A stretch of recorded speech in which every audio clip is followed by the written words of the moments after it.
France Bleu, on n'est pas à l'abri de faire une bonne émission. Alors, on le retrouve tout de suite à 12h42, le spécialiste web de cette tribu, c'est bien sûr Fabien Emo. Et alors, un nouveau test PCR pourrait peut-être devenir une prochaine épreuve olympique. Vous pensiez avoir tout vu et tout entendu avec cette pandémie, avec l'arrivée du vaccin et cette nouvelle année, vous pensiez que le pire était derrière vous. Non.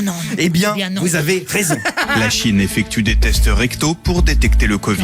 Ce n'est pas une blague. Depuis quelques jours en Chine, le test Covid se fait par prélèvement anal. L'écouvillonnage rectal pour détecter le virus est une méthode jugée plus efficace par certains spécialistes. Du coup, en Chine, vous êtes obligé de baisser votre pantalon. Selon des médias nationaux, les habitants de plusieurs quartiers de Pékin ont dû s'y soumettre, tout comme des touristes étrangers placés en quarantaine. Et oui, si vous décidez de partir quelques jours en Chine par obligation professionnelle ou tout simplement parce que vous aimez l'aventure, vous serez obligé de faire ce test. Ils ont le sens de l'accueil. C'est moi ou j'ai l'impression que vous êtes tendu, Si je te dis que t'es tendu, c'est tendu. C'est pas entendu, je suis pas tendu. Je dis que t'es tendu, Natacha. C'est tout.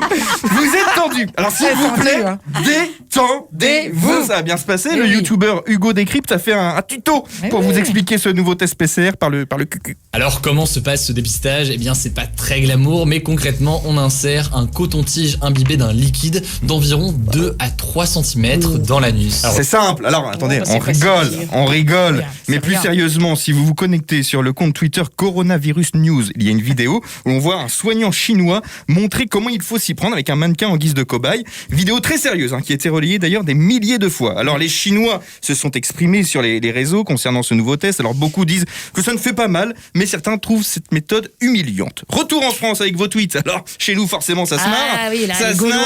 Les tweets sont plus ou moins fins. Karl de Marseille a posté « Je juge cette méthode sans fond, demain. » Vanne facile, classique, mais on prend. Fifi, 54 ans, a tweeté « Je viens de me faire dépister pour le cancer de la prostate. Alors ce n'est pas un petit coton-tige qui va me faire peur. » Fifi, je crois, est à 2 doigts de partir en Chine.